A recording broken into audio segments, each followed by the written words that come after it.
जो इन्होंने नकली हिंदू का मतलब जो ओबीसी ग्रुप को नकली हिंदू बना रखा है, उससे वोट लेने का काम कर रहे हैं। मात्र 10% लोग 85% लोगों से वोट लेकर सत्ता में 40% लेकर आ जाते हैं बार बार। जब ओबीसी ग्रुप को ये पता लग जाएगा कि तुम नकली हिंदू हो, क्योंकि जो अतीक की हत्या हुई है वो जुडिशियल कस्टडी में गलत तरीके से हुई है। ऐसी बातें बोल रहे हैं कि हमने गर्मी निकाल दी या मैं मट्टी में मिला दूंगा, तो इस तरह आज अतीक है, कल को कोई और भी होगा। सर, आप अतीक के साथ हैं? मैं अतीक के साथ हूँ इस मामले में। अस्सलाम वालेकुम दोस्तों, मैं हूं शारिफ खान। आज हमारे साथ बातचीत करने के लिए मौजूद है सुप्रीम कोर्ट के वरिष्ठ वकील मनोज सम्राट जी। जिस तरह से पटना के अंदर ये नारे लगाए गए कि अतीक अहमद अमर रहे, और कल उत्तर प्रदेश के मुख्यमंत्री योगी आदित्यनाथ जी का बयान आया था कि हमने गर्मी शांत कर दी। कुछ दिनों पहले उनका बयान आया था कि हम माफियाओं को मिट्टी में मिला देंगे। इन सारी चीज़ों को लेकर बातचीत करने के लिए सुप्रीम कोर्ट के वरिष्ठ वकील मनोज सम्राट जी हैं। मनोज सम्राट जी से आपकी बात कराएंगे। ये आपको बताएंगे कि किस तरह से अगर कोई मुजरिम है तो उसको कानून के जरिए सज़ा मिलती है, ना कि किसी प्रदेश के मुख्यमंत्री की इस तरह की भाषा होना चाहिए। और भी बहुत सारी चीज़ों पर इन्होंने चर्चा की और बताया है, कानून व्यवस्था के बारे में और उत्तर प्रदेश की कानून व्यवस्था के बारे में भी इन्होंने बताया है। इस वीडियो के अंदर ये इनके अपने निजी विचार है। हम इनकी बातों की सत्यता की पुष्टि नहीं करते, लेकिन जो कुछ भी इन्होंने कहा है वो विचार अधीन है, मतलब सोचने के योग्य है। उस पर सोचा जा सकता है कि किस तरह से किसी एक व्यक्ति की पुलिस के सामने हत्या हो जाती है और पुलिस हथियारों पर फायरिंग नहीं करती। ये बात भी सोचने लायक है कि एक व्यक्ति दुनिया को छोड़कर जा चुका है, उसके बाद भी उसके परिवार के बारे में कितनी तरह की बातें बनाई जा रही हैं। ये बात भी सोचने वाली है कि पिछले कुछ दिनों से व्हाट्सएप यूनिवर्सिटी के जो लोग हैं वो एक भ्रम फैलाने की कोशिश कर रहे हैं कि शाहिस्ता परवीन जो अतीक अहमद की वाइफ है वो अपनी परेशानियों से परेशान होकर के उन्होंने खुदकुशी कर ली है। बहुत सारे लोग ये अफवाह फैलाने की कोशिश कर रहे हैं कि देखिए ये शाहिस्ता परवीन का कमरा है जहां पर वो आन के रुकी थी। ऐसे विजुअल दिखाने की कोशिश कर रहे हैं कि देखिए कि चारपाई उल्टी पड़ी है, पानी का बर्तन टूटा पड़ा है, वो बहुत ही ज़्यादा डिप्रेशन में है और वो खुद ही अपनी खुदकुशी की जिम्मेदार होंगी। इस तरह की बहुत सारी भ्रामक बातें फैलाने की कोशिश कर रहे हैं। लेकिन इस पर मनोज सम्राट जी जो सुप्रीम कोर्ट के वरिष्ठ वकील हैं कुछ कहना चाहते हैं और इन्होंने इस वीडियो के अंदर कुछ बड़े बड़े खुलासे किए हैं। तो वीडियो शुरू करते हैं। मैं फिर से एक बार बता दूं, इस वीडियो के अंदर जो कुछ भी ये बता रहे हैं ये इनका व्यक्तिगत विचार है। हमारा काम है इनके विचारों को आप लोगों तक पहुंचाना, बाकी इनकी बात की सत्यता की हम पुष्टि नहीं करते हैं। तो चलिए शुरू करते हैं मनोज सम्राट जी की ये वीडियो, उसके बाद आप और हम डिस्कस करेंगे। उत्तर प्रदेश के आदित्य योगीनाथ जी, वो पहले भी एक बार मैंने उनकी डिबेट सुनी थी, उसमें कह रहे थे कि मैं मट्टी में मिला दूंगा, और आज फिर उन्होंने कल बोला है कि गर्मी हमने शांत कर दी है। तो इसका मतलब ये है कि कहीं ना कहीं उनके हस्तक्षेप है पूरी तरह से, क्योंकि जुडिशियल कस्टडी में किसी आदमी की हत्या जो है, मैं अतीक के लिए ही नहीं कह रहा, मैं किसी भी आदमी के लिए जो भारत का नागरिक है, वो किसी भी जाति, किसी भी धर्म, किसी भी संप्रदाय से हो, उसे बराबर कॉन्स्टिट्यूशनल राइट्स दिए गए। बाबा साहब ने जब संविधान में जो राइट्स दिए थे वो सबको बराबर दिए थे। अब वो अतीक हो या कोई भी हो, अब अतीक की मैं बात करूं, जब अतीक जी गुजरात की जेल में थे तो वहाँ से जब उन्हें लेके आए थे तब उन्होंने कहा था कि मेरा एनकाउंटर कर देंगे। ये इस बात पर किसी ने ध्यान नहीं दिया। सकते हैं, जो तो कह रहे गर्मी निकाल दी। हाँ, तो वो सब ठंडा हो गया, सब चंगा है। वो जानबूझकर इस तरह का कह रहे हैं, केवल 2024 का माहौल बनाने का काम है कि 2024 में इस समय प्रधानमंत्री यानी कि लोकसभा के चुनाव आ रहे हैं, वो कहीं ना कहीं हिंदुओं की जो भावनाएं हैं, जो इन्होंने नकली हिंदू का मतलब जो ओबीसी ग्रुप को नकली हिंदू बना रखा, उससे वोट लेने का काम कर रहे हैं। मात्र 10% लोग 85% लोगों से वोट लेकर सत्ता में 40% लेकर आ जाते हैं बार बार। जब ओबीसी ग्रुप को यह पता लग जाएगा कि तुम नकली हिंदू हो, तुम्हारे कहीं ना कहीं अधिकारों का शोषण हो, कोई भी पार्टी सत्ता में आ जाती है तो वो जब फुल मेजोरिटी में तो कुछ भी कर सकती है। अब फुल मेजोरिटी में आने के बाद ये कॉन्स्टिट्यूशनल राइट्स हैं लोगों के, वो खत्म कर दिए गए, लोगों का आरक्षण खत्म कर दिया गया, लोगों को पुलिस कस्टडी में पुलिस के द्वारा न मरवा के प्राइवेट लोगों को भेज कर मरवा दिया गया, जैसे कल परसों हुआ। यानी पुलिस चाहे तो या सरकार चाहे तो एक भी आदमी, अच्छा ये कहना बदमाशी खराब का खत्म करूँगी, 2 बदमाशों को मारकर आपने 3 नए बदमाश और पैदा कर दिए। जिन्होंने मारा है वो भी तो बदमाशी है, वो भी तो है। देखो अल-कायदा या कोई हो, उनके बारे में तो मैं नहीं कह सकता कुछ भी इस तरह का, लेकिन मैं ये कहूँगा मैं केवल भारतवासी हूँ, भारत का नागरिक हूँ, और उनके समर्थन में भारत के नागरिक कानून का राज स्थापित करने के लिए उनके फेवर में खड़े होकर आज नारे लगा रहे हैं। क्योंकि जो अतीक की हत्या हुई है वो जुडिशियल कस्टडी में गलत तरीके से हुई है। किसी को पनिशमेंट देना है, ड्यू प्रोसेस ऑफ लॉ, एक कानून का एक प्रक्रिया है जिसके द्वारा वो चल रहा था, उसे बाकायदा आजीवन कारावास की सजा थी, वो भुगतते। और भी बहुत, यदि अतीक किसी भी कानून का दोषी है तो उसे तो फांसी लगती है या आजीवन कारावास की सजा। आप इस तरह से 3 आदमी भेजकर उन्हें मार दिए जाते हैं और वो जय श्री राम के नारे लगाते हैं और वहाँ पर उन्हें। और कमाल की बात देखो, एक भी गोली ना पुलिस को लगी है ना किसी आम आदमी को लगी है, केवल दोनों भाइयों को। तो ये कहीं ना कहीं इनकी चाल है और इस चाल में गवर्नमेंट के हाथ है, मैं ये कहूँगा। बात खूंखार तो बाद में आती है। कोई आदमी खूंखार है, कोई आदमी बदमाश है, कोई आतंकवादी है, उसके लिए कानून है, कोर्ट है, कचहरी है।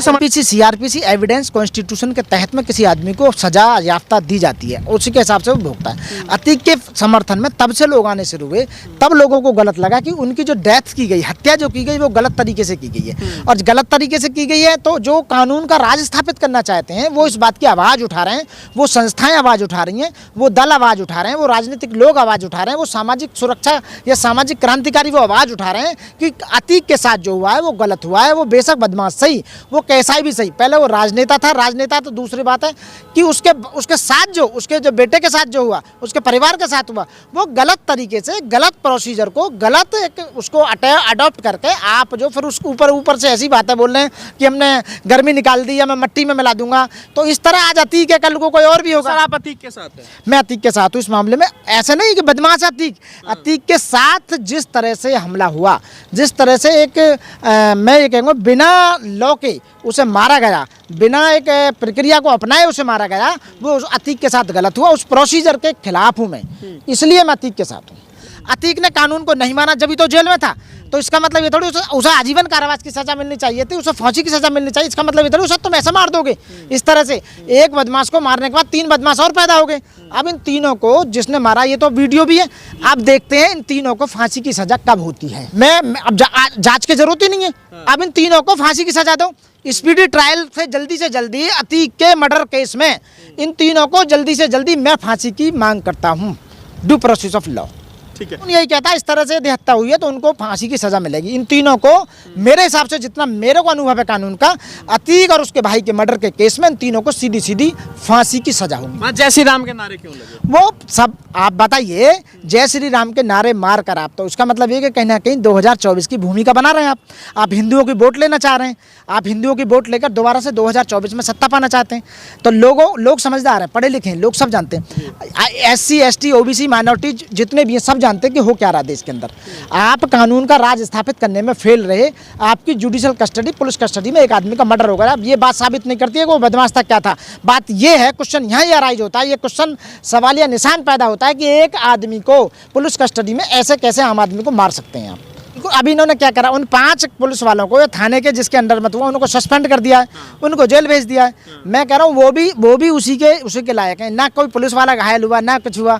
तो इसका मतलब कहीं ना कहीं साजिश लगती है। मुझे संदेह पैदा होता है इस बात का कि वो 3 आदमी एक घेरे को तोड़कर, पुलिस कस्टडी के घेरे को तोड़कर और सर पे सटा के गोली मार रहे हैं। तो इसका मतलब कहीं ना कहीं प्लानिंग है, ये लगता है। अच्छा, जब देश में से हैप्पीनेस इंडेक्स की रिपोर्ट उठा के देख ली, जब खत्म हो जाता है, अब महंगाई इतनी बढ़ रही है, आसमान छू रही है, रोजगार खत्म कर दिए हैं। थोड़ी ना थी आप मेरी बात सुनिए, नहीं बंदूक नहीं, गृह युद्ध भी हो जाते हैं आने वाले समय में। जब सरकारें जिस मकसद के लिए चुनी गई हैं और वो मकसद पूरा नहीं होता है, जिन लोगों ने बीजेपी को वोट दिए कि ये हमको रोजगार देगी, महंगाई कम करेगी, हमारा स्वास्थ्य बढ़िया करेगी, सब कुछ बढ़िया करेगी, लॉ एंड ऑर्डर स्थापित करेगी, जब नहीं हो जाता तो लोग क्या करेंगे, रोड पाएंगे, लोग अपनी मनमानी करेंगे, कानून का राज स्थापित नहीं होगा। अब ये कानून का राज स्थापित नहीं हुआ, अतीक को गोली मार दी, भाई क्यों, ऐसा क्यों हुआ? मुझे तो उनके बीवी बच्चे का भी डर लग रहा है कहीं कल को उनको ना इनकाउंटर कर दे। मैं बात है कि अभी तो बीवी बच्चे फैमिली भी रह रही है। कई लोग सुप्रीम कोर्ट हाई कोर्ट किस लिए बैठे, उन्हें सुमोटो लेना चाहिए। जहाँ कानून व्यवस्था या सुप्रीम कोर्ट या हाई कोर्ट जो बैठा हुआ इलाहाबाद हाई कोर्ट को सुमोटो लेना चाहिए कि हमारा आपके यहाँ हो क्या रहा, जंगल राज है। मेरा कहना पत्रकार महोदय है कि जब पुलिस कस्टडी में या जुडिशियल कस्टडी में भी आदमी सेफ नहीं है तो भारत में कहाँ सेफ रहेगा आदमी, ये बताइए। फिर तो इसका मतलब है कि आदमी का मरना था, कोई भी मार देगा, जंगल राज हो रहा है। जंगल राज है, फिर तो इसका मतलब सीधे जंगल राज है। तो क्या लगता है दोस्तों, जिस तरह से मनोज सम्राट जी ने एक एक बात, एक एक पॉइंट ऑफ व्यू को अपना रखकर आप लोगों को बताया, आपको क्या लगा कि इनकी बात सही है? दोस्तों, कल उत्तर प्रदेश के मुख्यमंत्री योगी आदित्यनाथ जी का एक बयान आया था जिसमें वो बोल रहे थे कि हमने गर्मी शांत कर दी है। एक मुख्यमंत्री को इस तरह की बयानबाजी शोभा नहीं देती। पहले भी सदन में इन्होंने कहा था कि हम माफियाओं को मिट्टी में मिला देंगे। जब कोई आप किसी ऐसे पद पे बैठे हो मुख्यमंत्री की सीट पर आप बैठे हो तो आपको बिल्कुल ये ख्याल रखना चाहिए कि हम जो कुछ भी कर रहे हैं, जो कुछ बोल रहे हैं या जो भी हमारी एक्टिविटी है उससे जनता प्रभावित होती है, लोगों में एक मैसेज जाता है। तो किसी भी प्रदेश के या किसी भी देश के राजनीतिक बड़े पद पर बैठे हुए इंसान को इस तरह की भाषा का प्रयोग बिल्कुल भी नहीं करना चाहिए। और हर एक वो सेक्युलर बंदा जो भारत के अंदर हिंदू मुस्लिम में भाईचारा चाहता है वो इस बात का विरोध कर रहा है कि अतीक अहमद की जो हत्या की गई है वो सरासर गलत की गई है।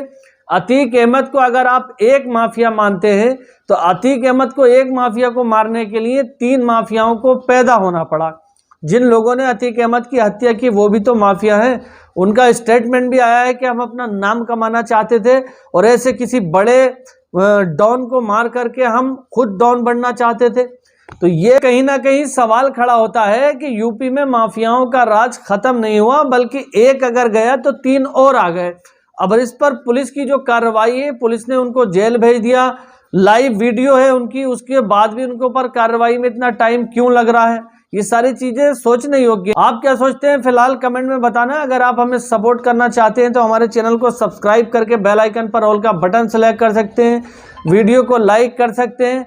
दोस्तों, इस समय की सबसे बड़ी ज़रूरत है कि कोई ऐसा व्यक्ति जो आपकी आवाज़ को मजबूती से ऊपर उठा सके, क्योंकि आप देख रहे हैं जिस तरह से माहौल बनाया जा रहा है और लोगों की आवाज़ को दबाने की कोशिश की जा रही है, उस समय ये बहुत ज़्यादा ज़रूरी हो चुका है कि आपका भी कोई अपना ऐसा हो जो हमारे अपने का मतलब जो गरीबों की आवाज़ उठा सके।